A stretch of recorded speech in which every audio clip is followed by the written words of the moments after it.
It was a quiet summer evening, the kind where the heat lingers in the air long after the sun has dipped below the horizon. I had been in my apartment all day, trying to catch up on work and failing miserably, my mind restless and unable to focus. Around dusk, I stepped out onto my small balcony, hoping the cool evening breeze would help clear my thoughts. That's when I saw her, Alyssa, my neighbor's sister, leaning against the railing of the balcony next to mine. She was visiting for the summer, staying with her brother while she figured out her next steps after a messy breakup. I hadn't spoken to her much beyond polite greetings in the hallway, but there was something about her that intrigued me, something in the way her smile never quite reached her eyes. She glanced over and caught my eye, giving me a small, weary smile. "Hey, Mark. How's it going?" she called, her voice carrying easily in the still air. I shrugged, leaning against my own railing. "Not bad. Just taking a break from work. How about you?" Alyssa sighed, looking out at the street below. "Just thinking, I guess. It's been one of those days." I nodded, understanding more than I cared to admit. We talked for a few minutes, our conversation meandering through the usual small talk. Weather, work, how her stay with her brother was going. But beneath the surface, there was a tension, a sense that we were both holding back, not quite saying what we really wanted to. Eventually, she turned to me, her expression softening. "Hey, you think I could come over for a bit? Just need to get out of my brother's apartment. It feels so stuffy in there." I hesitated for a moment, caught off guard by her request, but then I nodded. "Sure, come on over." A few minutes later, there was a knock on my door, and I let her in, trying to ignore the way my pulse quickened at the sight of her. She looked different tonight, more relaxed, wearing a loose tank top and jeans, her hair pulled back in a messy bun. There was something about the way she carried herself that drew me in, even as I told myself to keep things casual. We sat on the couch, drinking beers and talking about everything and nothing. It was easy to get lost in the flow of conversation, the way her laugh lit up the room, the way her eyes seemed to sparkle when she talked about her plans for the future. But there was an undercurrent to it all, a subtle shift in the air between us that I couldn't quite place. At some point, the conversation turned to her recent breakup. She leaned back against the cushions, staring up at the ceiling, her voice taking on a wistful tone. "It's weird, you know? Being back here, living with my brother, like I'm a teenager again. I thought I had everything figured out, and then, well, everything fell apart." I nodded, listening to the pain in her voice. "Breakups are rough. But you'll figure it out. You've got time." She glanced over at me, her lips quirking into a half-smile. "You're sweet, Mark. Too sweet, maybe." I felt a flush creep up my neck at her words, and I cleared my throat, trying to steer the conversation back onto safer ground. "Well, I try." Alyssa's smile faded, and she looked at me more intently, her expression shifting to something I couldn't quite read. "You ever feel like you're just drifting? Like you don't really know where you're supposed to go next?" Her question hit a little too close to home, and I found myself nodding, my chest tightening with a familiar ache. "Yeah." More often than I'd like to admit. For a moment, we just looked at each other, the air between us thick with something unspoken. I could feel my pulse racing, a part of me wanting to reach out, to close the distance between us, but I held back, telling myself it was a bad idea. But then she shifted closer, her knee brushing against mine, her hand resting on the arm of the couch just inches from my own. "I'm glad you let me come over," she said softly, her voice barely more than a whisper. "It's nice being around someone who gets it." I swallowed hard, my mind racing. "Yeah. I'm glad you're here too, Alyssa." She looked down at our hands, her fingers inching closer until they brushed against mine. The touch sent a jolt through me, a shiver that I couldn't hide. She must have noticed, because when she looked up at me again, there was a flicker of something in her eyes, curiosity, maybe, or something deeper. And then she smiled, a slow, knowing smile that made my heart skip a beat. "You're tense, Mark. Maybe you need to relax a little." I opened my mouth to reply, but before I could say anything, she stood up, holding out her hand. "Come on, I've got an idea." I hesitated, my mind spinning with questions, but something in her expression, something that felt like a challenge, made me take her hand. She led me down the hallway toward the bathroom, the narrow space feeling even smaller with her so close. I could smell the faint hint of her perfume, could feel the heat of her body as she stopped in front of the bathroom door. She turned to face me, her back against the door, her hand still holding mine. "Mind if I use your bathroom for a minute?" she asked, her voice taking on a teasing edge. I shook my head, trying to ignore the way my heart pounded in my chest. "Sure, go ahead." But instead of stepping inside, she gave my hand a gentle tug, pulling me with her as she pushed the door open. The bathroom was dimly lit, the only light coming from the small window above the sink, casting long shadows across the walls. She leaned back against the counter, her fingers still tangled with mine, and looked up at me with a challenging glint in her eyes. "Alyssa, what are we doing?" I asked, my voice rough with confusion and a hint of something else, something I wasn't ready to admit. She tilted her head, studying my face, her lips curving into a small, almost sad smile. "I don't know, Mark, but I think maybe we both need this." Her words sent a shiver through me, and I felt my resolve wavering. She reached up, brushing her fingers against my cheek, the touch so light it made my breath catch. I knew I should step back, put some distance between us, but the feel of her hand on my skin, the warmth of her body so close to mine, made it impossible to think straight. Without thinking, I reached up, covering her hand with mine, holding it against my cheek. Her eyes softened, and she leaned closer, her breath warm against my lips. "You don't have to do anything you don't want to, Mark," she whispered, her voice barely more than a breath. I swallowed hard, my chest tight with a mix of fear and longing. "I know, but I don't want you to stop." She smiled, a slow, secretive smile, and then she closed the distance between us, pressing her lips to mine in a kiss that was gentle, testing. I froze for a moment, my mind reeling with the weight of what was happening, but then I found myself kissing her back, my hands slipping around her waist, pulling her closer. The kiss deepened, growing more urgent, more desperate, as if we were both trying to hold onto something we knew we couldn't keep. Her hands tangled in my hair, pulling me closer, and I pressed her back against the counter, feeling her body melt against mine. It was like all the tension, all the uncertainty between us had finally found an outlet, and I couldn't get enough of her. For a long moment, there was nothing but the feel of her lips against mine, the heat of her body, the taste of her breath. But then reality came crashing back, and I pulled away, breathing hard, my mind spinning with the weight of what we had just done. "Alyssa, we can't," I started, but she pressed a finger to my lips, silencing me. "I know," she said, her voice rough with emotion. "I know it's complicated, but right now, I don't want to think about that.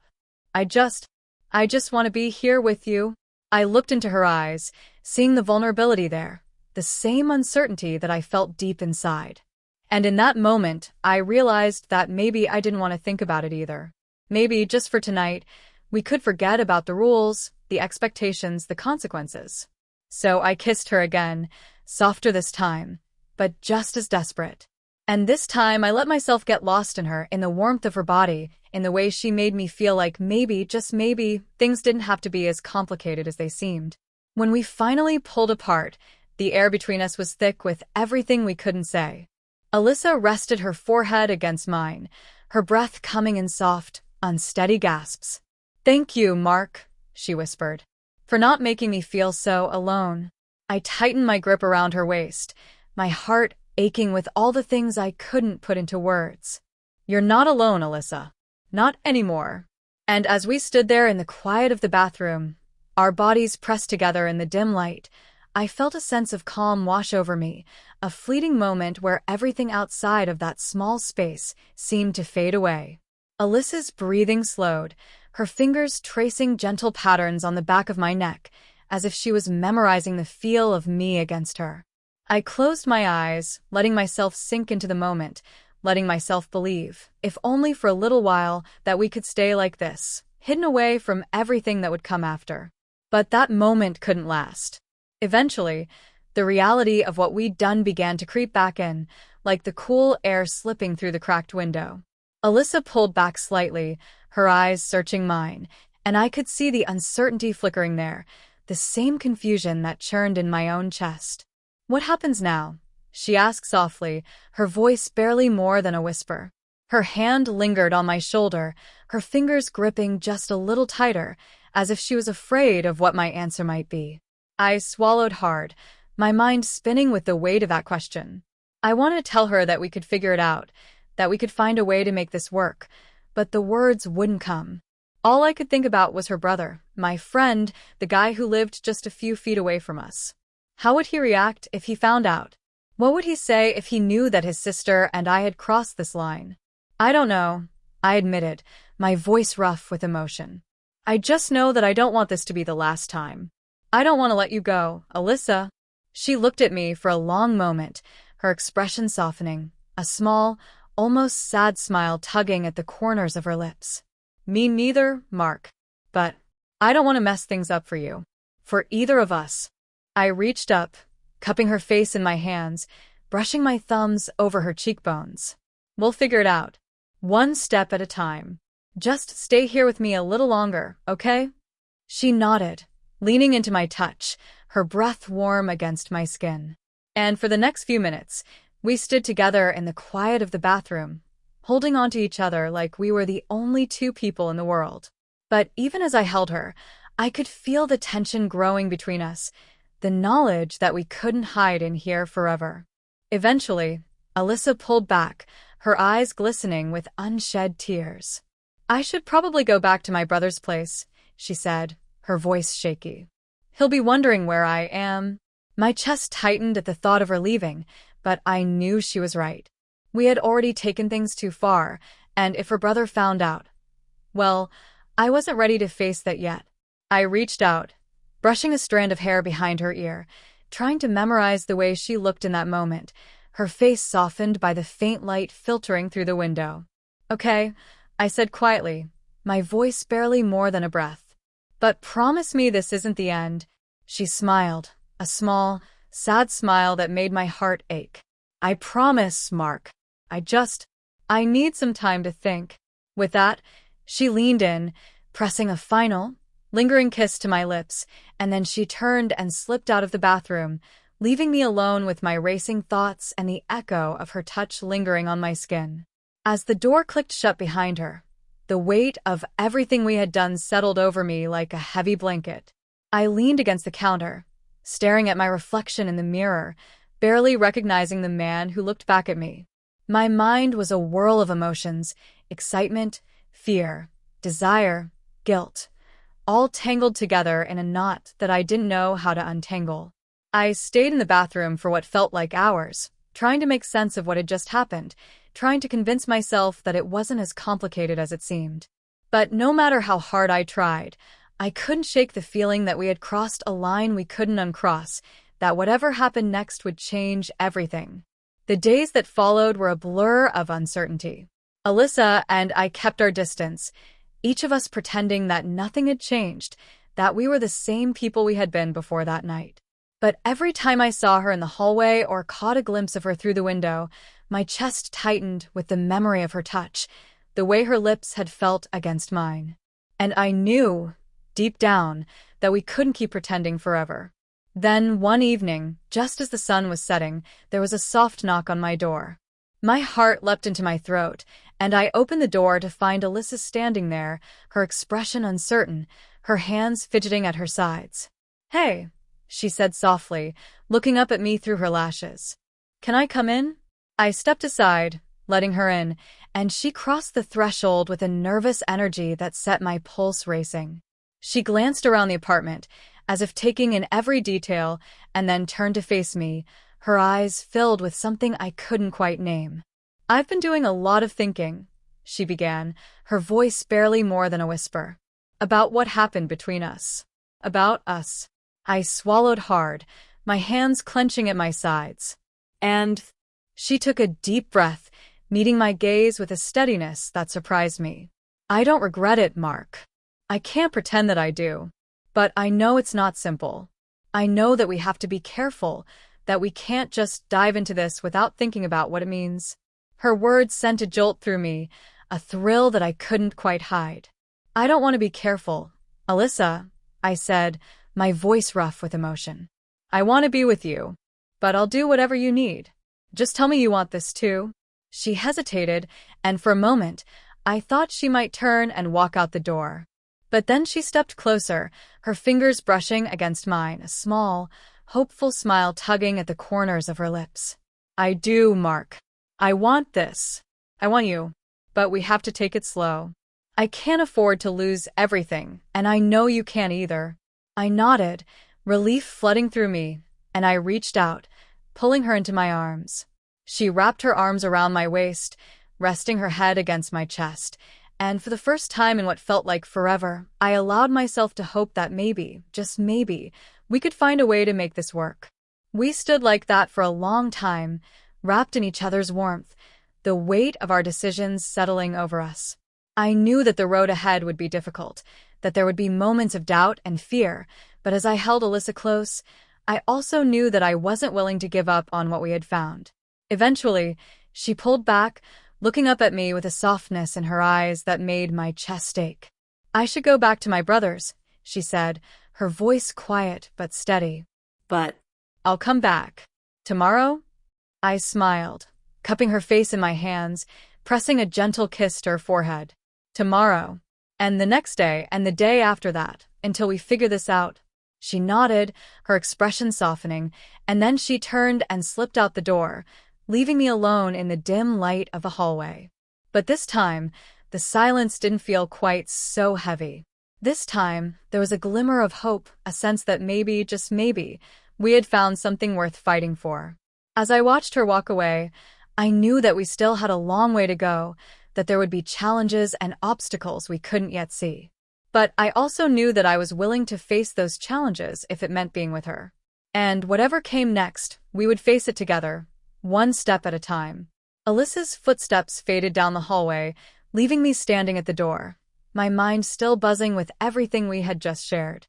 For a moment, I lingered there, staring at the space where she had been, trying to hold onto the warmth that lingered in the air. But as I closed the door and turned back to my empty apartment, the reality of our situation crept back in, like the shadows pooling in the corners of the room.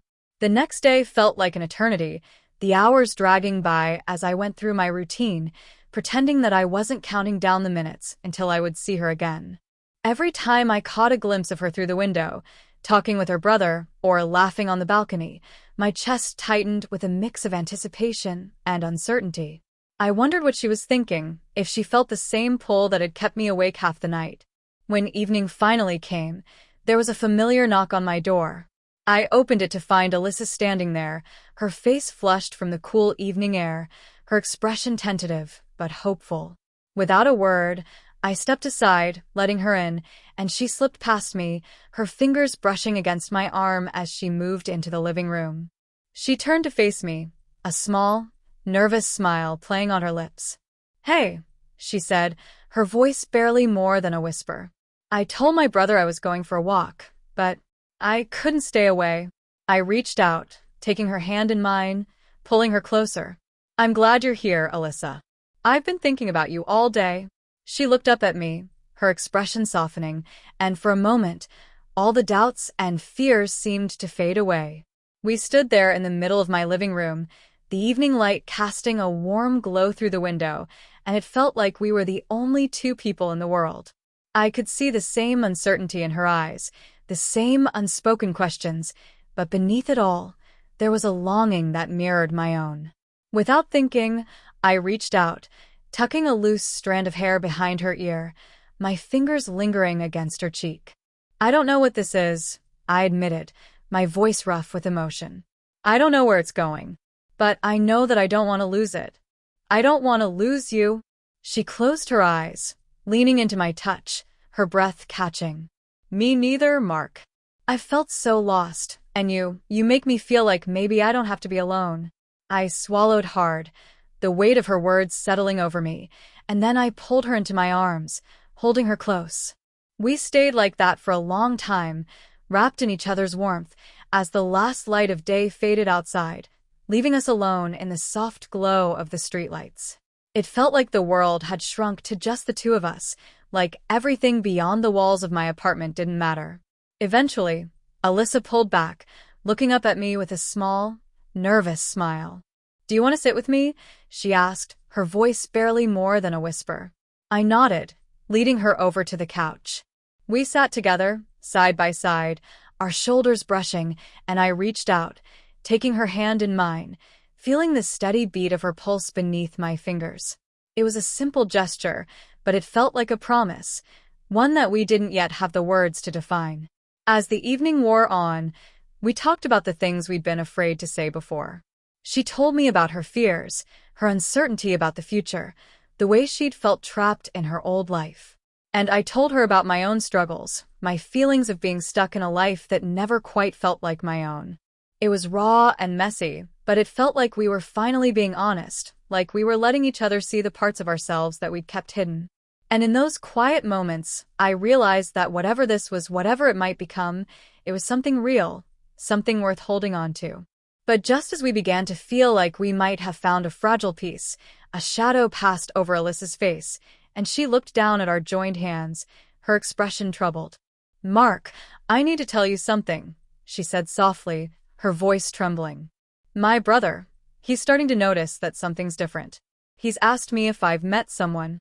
My heart skipped a beat, fear and uncertainty crashing over me. "What did you tell him?" She looked up, her eyes glistening with unshed tears. "I told him that I hadn't. But it felt like a lie. And I don't know how long I can keep lying to him." I tightened my grip on her hand, my mind racing with the implications of her words. "Alyssa, we don't have to rush this. We can take our time, figure things out before we tell anyone. But if you think we need to stop..." She shook her head quickly, cutting me off. "No, Mark. I don't want to stop. I don't want to hurt him. He's my brother and he's all I have." I reached out, cupping her face in my hands, forcing her to meet my gaze. "We'll find a way, Alyssa. We'll figure out how to make this work. Just don't give up on us." She closed her eyes, leaning into my touch, and I kissed her gently, trying to pour all of my hope, all of my determination into that single touch. She kissed me back, her hands fisting in the fabric of my shirt, and for a moment, everything else faded away. When we finally pulled apart, she rested her head against my chest, her breath warm against my skin. "Thank you, Mark. For being patient with me, for giving me something to hold on to." I wrapped my arms around her, holding her close, and we stayed like that, wrapped in each other's warmth, as the night deepened outside. It felt like a fragile truce, a moment suspended between what was and what could be. And even though the future was uncertain, I found myself daring to hope that maybe, just maybe, we could find a way to face it together. As the first light of dawn crept through the window, Alyssa shifted against me, her eyes fluttering open. She smiled sleepily, reaching up to trace the line of my jaw, and I pressed a soft kiss to her forehead, savoring the quiet intimacy of the moment. But as the sun rose, casting its light across the room, the weight of reality settled over us once more. Alyssa sighed, her expression turning somber. "I should go, before my brother wakes up and starts wondering where I am." I nodded, even though my heart ached at the thought of letting her go. "Okay, but come back tonight. We'll talk, figure things out." She hesitated, her hand lingering on my cheek, and then she nodded, giving me a small, hopeful smile. "I will. I promise." She kissed me one last time, then slipped out the door, leaving me alone with my thoughts and the lingering scent of her perfume in the air. I watched her go, a knot of emotions tightening in my chest, hope, fear, longing, and something that felt dangerously close to love. The hours crawled by, every sound from the hallway making my heart leap with anticipation. And as the sun dipped below the horizon, I found myself waiting by the window, looking out into the darkening sky, wondering what the night would bring.